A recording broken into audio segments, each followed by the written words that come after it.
بسم اللہ الرحمن الرحیم. لگایا ہے. سلمان فارسی نے پوچھا کیا حال آپ نے بنا کر رکھا؟ کپڑا میلا کچیلا ہے, بال آپ نے کنگھی نہیں کی, یہ کیا معاملہ ہے, کیا بات؟ ام دردہ جواب دیتی ہے سلمان فارسی, ایک شادی شدہ عورت اچھا کپڑا کس کے لیے پہنے, بالوں میں کنگھی کس کے لیے کرے؟ میرے شوہر کو تو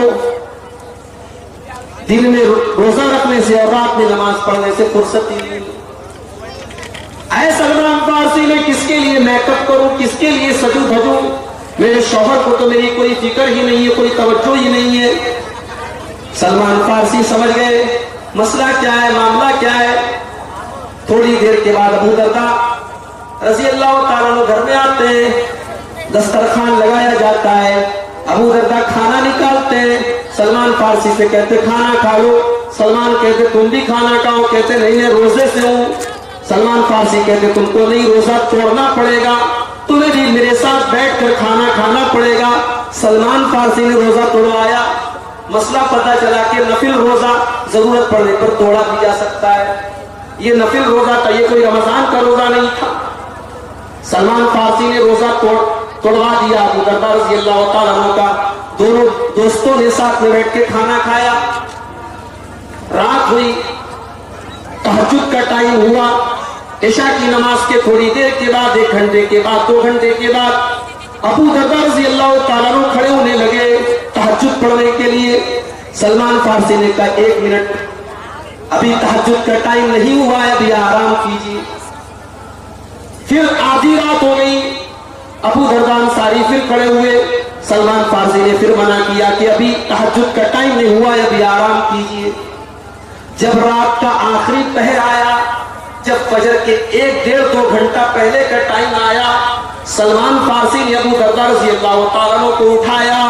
کہا کہ اے میرے ساتھی, یہ ہے تہجد کا ٹائم, یہ بہترین ٹائم ہے تہجد کا. تم آرام بھی کر چکے ہو, تم سو بھی چکے ہو, اب اٹھو, اب ہم بھی تمہارے ساتھ تہجد کی نماز پڑھتے ہیں. دونوں دوستوں نے ساتھ میں تہجد کی نماز پڑھی. صبح فجر کی نماز کے بعد حضرت ابو دردہ رضی اللہ تعالیٰ عنہ اللہ کے نبی صلی اللہ علیہ وسلم کے پاس آتے ہیں اور کہتے ہیں کہ اللہ کے نبی, میرے ساتھی نے, میرے دوست نے, سلمان فارسی نے میرا روزہ توڑوا دیا اور رات میں تہجد کی نماز مجھ سے بہت لیٹ پڑھوائی, اور اتنا سب کچھ کرنے کے بعد سلمان فارسی نے مجھ سے یہ بھی کہا کہ اے میرے دوست ابو دردہ, یاد رکھو ان لربک علیک حقا, تیرے اوپر تیرے پروردگار کا, تیرے رب کا بھی حق ہے. وان لعینک علیک حقا, اور تیرے اوپر تیری آنکھوں کا بھی حق ہے. وان لزوجک علیک حقا, اور تیرے اوپر تیری بیوی کا بھی حق ہے. وان علیک لزوجک حقا, اور تیرے اوپر تیرے مہمان کا بھی حق ہے. اے ابو دردہ, سب کو سب کا حق دو, بیوی کو اس کا حق دو, بچے کو اس کا حق دو, اور اللہ کو اس کا حق ادا کرو. حضرت ابو دردہ رضی اللہ تعالیٰ عنہ نے یہ پورا واقعہ جناب محمد رسول اللہ صلی اللہ علیہ وسلم کو سنایا. اللہ کے نبی نے فرمایا صدق سلمان, سلمان نے بالکل صحیح کہا ہے, بالکل صحیح بات ہے. ہمارا مذہب تو مذہب ہے, ہمارے نبی تو نبی ہیں جو راتوں میں تہجد بھی پڑھ رہے ہیں اور اپنی بیویوں کا حق بھی ادا کر رہے ہیں, اپنی بیویوں کے ساتھ ہنسی مذاق بھی کر رہے ہیں. ہمارے نبی نے تجارت بھی کی ہے, ہمارے نبی نے بکریاں بھی چرائی ہیں, ہمارے نبی نے اپنے رشتہ داروں کا حق بھی ادا کیا ہے. میرے پیارے بھائیوں, اسلام آپ کو دنیا داری سے منع نہیں کرتا ہے, مگر دنیا میں اتنا زیادہ نہ لگ جائیے کہ اللہ کو بھول جائیے, آخرت کو بھول جائیے. آج ہم دین سے اس لیے بھی دور ہیں کہ آج ہم آخرت کو بھول چکے, ہم اللہ کو بھول چکے. جانتے ہیں کچھ چیزوں کے اندر اللہ تعالیٰ نے اٹریکشن رکھا ہے, کشش رکھی ہے. کون کون سی چیزوں کے اندر رکھا ہے اللہ تعالیٰ نے اٹریکشن؟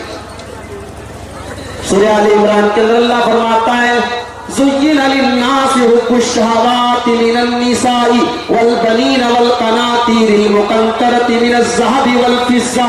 اے انسانوں ہم نے تمہارے لیے کچھ چیزوں کو مزین کر دیا ہے، کچھ چیزوں کو اٹریکٹیو بنا دیا ہے، کچھ چیزوں کی محبت تمہارے دل میں ڈال دی ہے۔ سب سے پہلے اللہ تعالیٰ نے من النساء عورت کا ذکر کیا ہے۔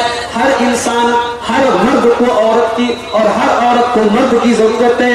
دونوں کے اندر ایک دوسرے کے لیے اللہ تعالیٰ نے کشش رکھی ہے، دونوں کی ایک دوسرے کی ضرورت ہے۔ اللہ تعالیٰ نے حلال طریقہ بنایا ہے کہ مرد اور عورت کا نکاح کر دیا جائے، شادی کر دی جائے۔ آج حلال طریقے کو چھوڑ کے حرام طریقہ اپنایا جا رہا ہے۔ اللہ نے کہا کہ ہم نے عورت کے اندر کشش رکھی، والبنین، اور اولاد کی محبت بھی تمہارے دلوں میں ڈال دی ہے، والقناطیر المقنطرۃ من الذهب والفضہ، اور سونے چاندی کے خزانوں کی محبت بھی تمہارے دل میں ڈال دی ہے، والخیل المسومۃ، اور گھوڑے اور سواری کے گھوڑے کی محبت بھی تمہارے دل میں ڈال دی ہے۔ آج گھوڑے کا دور نہیں ہے، آج کار کا دور ہے، آج بائک کا دور ہے۔ ہمارے نوجوانوں کے اندر دیکھیے کتنا شوق ہوتا ہے، 2-2 لاکھ کی ہمارے نوجوان بھائی بائک خریدتے ہیں، 40-40 لاکھ کی، 1-1 کروڑ کی کار خرید رہے ہیں۔ شوق ہے، کار کی سواری کی محبت بھی اللہ تعالیٰ نے دلوں میں ڈال دی ہے۔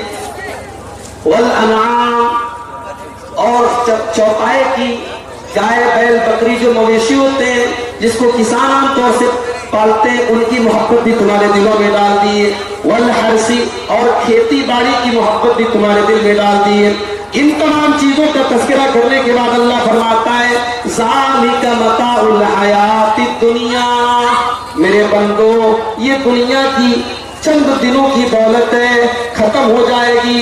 واللہ عندہ حسن المآب، اور بہترین ٹھکانہ تو اللہ کے پاس ہے، بہترین انجام تو اللہ کے پاس ہے۔ دنیا کی چند دنوں کی دولت کے چکر میں پڑ کے آخرت کو نہ بھول جاؤ۔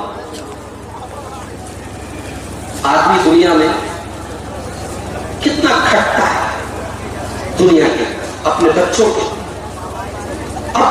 کا بھوشیہ بنانے کے لیے حرام کام بھی کرتا ہے، سود کھاتا ہے، جوا سٹے کا کام کرتا ہے، لیکن جس دن مرنے لگتا ہے بچے کھڑے ہیں آنکھوں کے سامنے، کروڑ پتی باپ ہے، کروڑ پتی بیٹے ہیں، لیکن موت کا کوئی علاج نہیں ہے کسی کے۔ جس بیٹے کے لیے ہم نے پوری زندگی کھپا دی وہ بیٹا آج آنکھوں کے سامنے کھڑا ہے۔ موت کا فرشتہ موت دینے کے لیے اور روح قبض کرنے کے لیے چلا آیا ہے۔ اللہ قرآن میں نقشہ کھینچتا ہے سورہ واقعہ کے اندر، فلولا اذا بلغت الحلقوم وانتم حينئذ تنظرون، میرے بندو جب جان حلق تک پہنچ جاتی ہے اور تم کسی کو مرنے کے ٹائم دیکھتے ہو، تمہاری آنکھوں کے سامنے مر رہا ہے، بیٹے کی آنکھوں کے سامنے باپ مر رہا ہے، بیوی کی نظروں کے سامنے شوہر مر رہا ہے، بہن کی نظروں کے سامنے بھائی مر رہا ہے، فلولا ان کنتم غیر مدینین ترجعونها ان کنتم صادقین۔ اللہ فرماتا ہے میرے بندو اگر تم کسی کے کنٹرول میں نہیں ہو، اگر تم اللہ تعالیٰ کے کنٹرول میں نہیں ہو، تم آزاد ہو، تو تم ذرا موت سے بچ کر کے دکھا دو، تم ذرا جو روح نکل رہی ہے اس روح کو واپس بدن کے اندر ڈال کے دکھا دو، تم دوبارہ زندہ کر کے دکھا دو۔ اتنے بڑے بڑے ڈاکٹر ہیں مگر مریض ایک ایسے اسٹیج پر دیا جاتا ہے کہ ڈاکٹر کہتا ہے صاحب آپ کے مریض کو دوا کی نہیں دعا کی دو، ایسا اسٹیج آ جاتا ہے۔ انسان بے بس ہے، انسان کی اوقات کیا ہے، اور جب مرتا ہے جن بچوں کے لیے اس نے پوری زندگی کھپا دی، وہ بچے کتنے دن تک ساتھ رہتے؟ 24 گھنٹے سے زیادہ باپ کی ڈیڈ باڈی کو رکھنے کے لیے گھر میں تیار ہے۔ جلدی سے باپ کو دفناؤ۔ وہی آدمی جو کل تک باتھ روم میں جاتا تھا 1-1 گھنٹے نہاتا تھا، آج اس کے رشتہ دار اس کو نہلا رہے ہیں۔ وہ بیچارہ یہ بھی نہیں کہہ سکتا کہ مجھے فلاں صابن سے نہلاؤ، مجھے فلاں شیمپو سے نہلاؤ، پانی تھوڑا زیادہ گرم ہے کم کر دو، بے بس ہے، کمزور۔ وہی آدمی جو اپنے گاؤں سے جب نکلتا تھا اسکارپیو پر نکلتا تھا، اپنی گاڑی سے نکلا کرتا تھا، جب گاؤں سے اس کی گاڑی گزرتی تھی لوگ سلام کرتے تھے. آج وہی آدمی اتنا بے بس ہے, اتنا کمزور ہے, آج 4 لوگوں کے کندھے پر اس کا جنازہ جا رہا ہے. وہی آدمی جو کروڑوں کی سمپتی کا مالک تھا, جو اربوں کی پراپرٹی کا مالک تھا, آج مر گیا ہے تو 2 گز زمین کے اندر دفن کیا جا رہا ہے. آج ساری پراپرٹی دوسروں کی ہو گئی ہے, ساری سمپتی دوسروں کی ہو گئی ہے. میرے پیارے بھائیوں, اگر آدمی موت کو یاد کرے, اگر موت کو قاعدے سے دیکھ لے تو دنیا کی محبت انسان کے دل سے نکل جائے. اسی لیے اللہ قرآن میں کہتا ہے وَمَا الْحَيَاةُ الدُّنْيَا إِلَّا مَتَاعُ الْغُرُورِ. میرے بندو, یہ دنیا تو دھوکے کا سامان ہے, یہ دنیا تو دھوکے باز ہے, یہ دنیا تو بے وفا ہے. اس دنیا نے کبھی کسی کے ساتھ وفاداری نہیں کی ہے. جس نے پوری زندگی دنیا کمایا, دنیا کے لیے محنت کی, دنیا کے لیے دوڑ دھوپ کی, جب مرنے لگتا ہے وہی دنیا اسے دھوکہ دے دیتی ہے اور دنیا سے خالی ہاتھ آیا تھا خالی ہاتھ چلا جاتا ہے.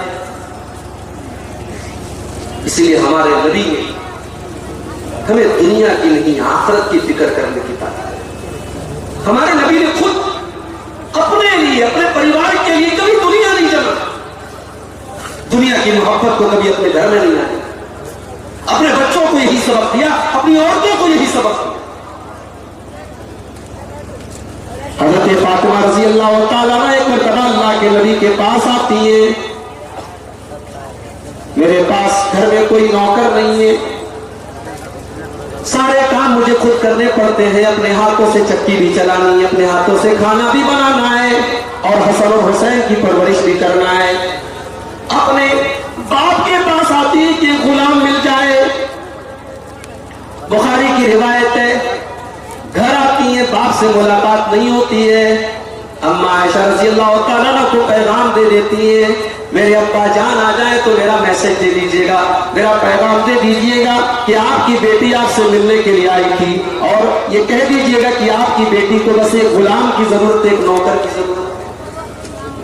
بخاری کے الفاظ ہیں, اللہ کے پیارے نبی جب شام کو گھر پہنچے اور اپنی بیٹی کا یہ پیغام سنا, اللہ کے نبی اپنی بیٹیوں سے کتنا پیار کرتے تھے, کتنی محبت کرتے تھے. اللہ کے نبی نے صبح ہونے کا انتظار نہیں کیا اور اسی ٹائم اپنی بیٹی کے گھر پہنچے, اپنی بیٹی کی سسرال پہنچے اور اپنی بیٹی اور داماد کے بستر پہ جا کر کے دونوں کو سمجھایا, اے میری بیٹی فاطمہ اور اے میرے داماد علی, تیرے باپ کے پاس تجھے دینے کے لیے کچھ بھی نہیں ہے, میں تجھے غلام تو نہیں دے سکتا ہوں. اے میری بیٹی فاطمہ, ہاں میں تجھے ایک طریقہ سکھاتا ہوں, جب تم بستر پہ سونے جایا کرو تو 33 بار تم سبحان اللہ پڑھ لیا کرو, 33 بار الحمدللہ پڑھ لیا کرو, اور 34 بار اللہ اکبر پڑھ لیا کرو. اے میری بیٹی فاطمہ اور اے میرے داماد علی, جب تم یہ تسبیح پڑھ لو گے تمہیں کسی غلام کی, کسی نوکر کی ضرورت نہیں پڑے گی. ان نوکر اور غلام سے بہتر تمہیں طریقہ سکھا رہا ہوں. نبی اکرم نے یہ ٹریننگ دی, یہ تعلیم دی. آج کا مسلمان دین سے دور اس لیے بھی ہے کیونکہ وہ دنیا کے پیچھے بھاگ. نمبر 3, دین سے دور ہونے کی تیسری وجہ, میرے پیارے ساتھیوں, آج اسلام کے اوپر عمل کرنا مشکل ہے, میں مانتا ہوں. آج اسلام کے اوپر عمل کرنا چیلنج ہے, میں مانتا ہوں. اسلام کے اوپر عمل کرنا آج آسان نہیں ہے. جب سارے نوجوان بغیر داڑھی والے ہو تو داڑھی رکھنا ایک نوجوان کے لیے چیلنج ہے.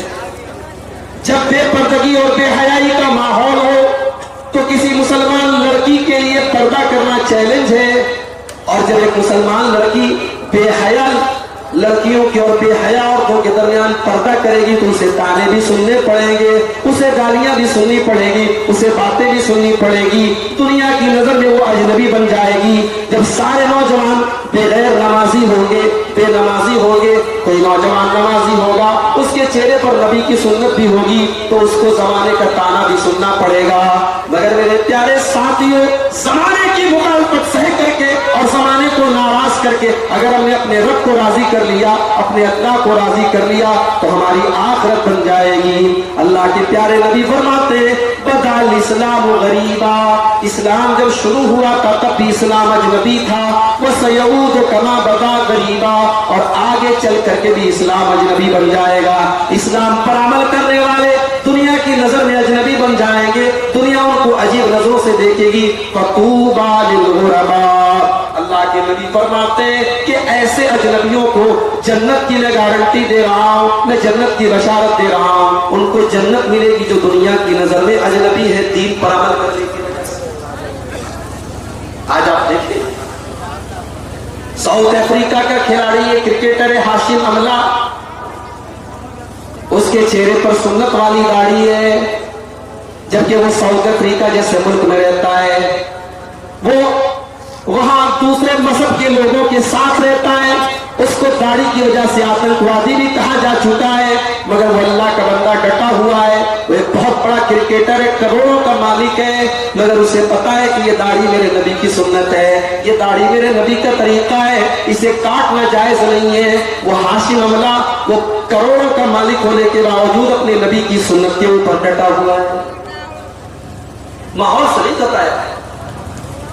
اس کی بیوی, ہاشم املہ کی بیوی اپنے شوہر کے ساتھ پوری دنیا کے الگ الگ ملکوں میں جاتی ہے, اور جہاں بھی جاتی ہے مکمل نقاب میں رہتی ہے, مکمل برقعے میں رہتی ہے. کسی نے بھی آج تک ہاشم املہ کی وائف کا, اس کی بیوی کا فوٹو نہیں دیکھا. وہ جب بھی رہتی ہے پردے میں رہتی ہے.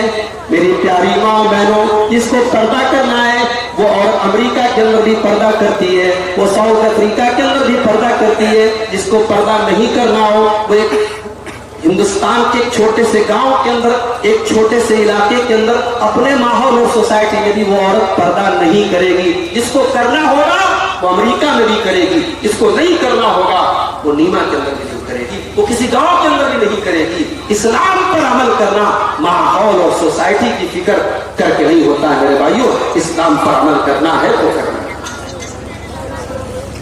میں مانتا ہوں کہ مشکل ہے, دین پر جمے رہنا مشکل ہے, رکاوٹیں آئیں گی, پریشانیاں آئیں گی, مگر آپ کے لیے بشارت ہے. اللہ کے پیارے نبی فرماتے ہیں, ترمذی کی روایت ہے, یاتی علی الناس زمان الصابر فیہم علی دینہ کالقابض علی الجمر. ایک ایسا زمانہ بھی آنے والا ہے جب دین کے اوپر عمل کرنا اور دین کے اوپر جمے رہنا اتنا مشکل ہو جائے گا. کالقابض علی الجمر, جیسے ہاتھوں میں انگارہ لینا ہے. ہاتھوں میں انگارہ لینا کتنا مشکل کام ہے, اتنا ہی مشکل کام دین کے اوپر عمل کرنا بھی ہو جائے گا. نمبر 4, دین سے دور ہونے کی چوتھی وجہ. آج اس لیے بھی ہم دین سے دور ہیں کیونکہ دین کی ویلیو ہمیں معلوم نہیں تھی. یہ دین ہمیں بڑی آسانی سے ملا ہے. اس دین کو پانے کے لیے ہم نے کچھ کھویا نہیں ہے, کچھ قربان نہیں کیا ہے, اس لیے بھی اس دین کی ویلیو ہم نہیں جانتے.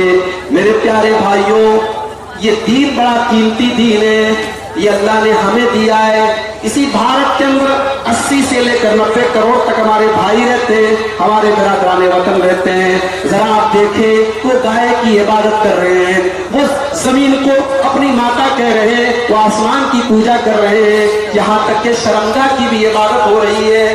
کبھی آپ تنہائی میں بیٹھ کر غور کیجیے اور سوچئے کہ اللہ تعالیٰ نے آپ کو مسلمان بنایا ہے, اللہ تعالیٰ نے آپ کو ایمان والا بنایا ہے.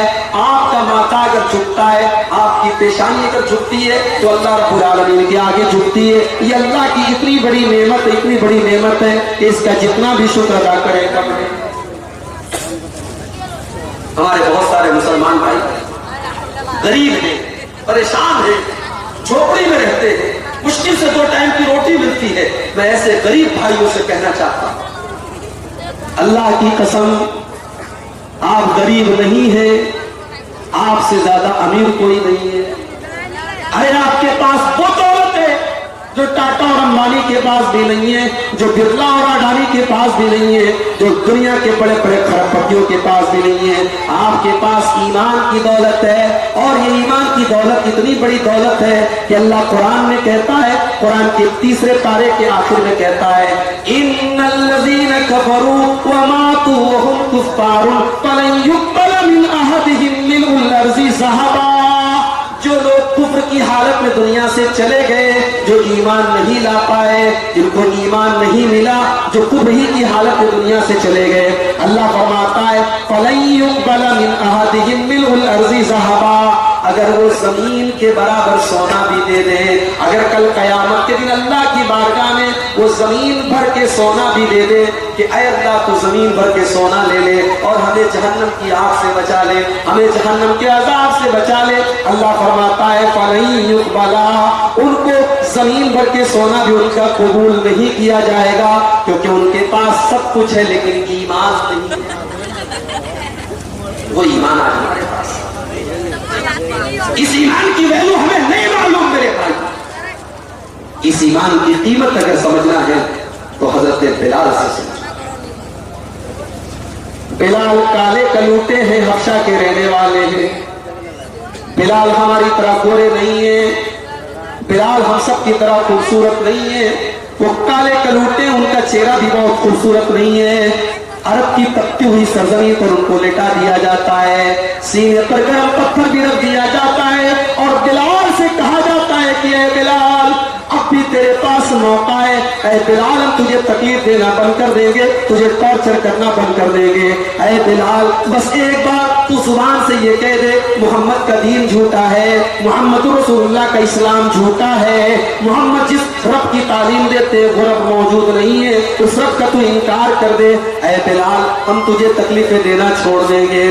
میرے پیارے بھائیوں، بلال بہت اسمارٹ نہیں ہے، بلال بہت خوبصورت نہیں ہے، بلال گورے چٹے نہیں ہے، مگر بلال کے سینے کے اندر جو دل ہے وہ دل بڑا خوبصورت ہے، اس دل کے اندر ایمان ہے، اس دل کے اندر نبی کی محبت ہے، اس تپتی ہوئی ریت پر بلال کی گرمیاں پگھل رہی ہیں، بلال کا سینہ جل رہا ہے، مگر بلال کی زبان سے ایک ہی لفظ نکل رہا ہے، احد احد، نہیں نہیں نہیں نہیں، میں اللہ کو ایک مان چکا ہوں، اللہ ایک ہے، میرا معبود ایک ہے، میرا ماتھا چکے گا تو اس ایک کے آگے جھکے گا۔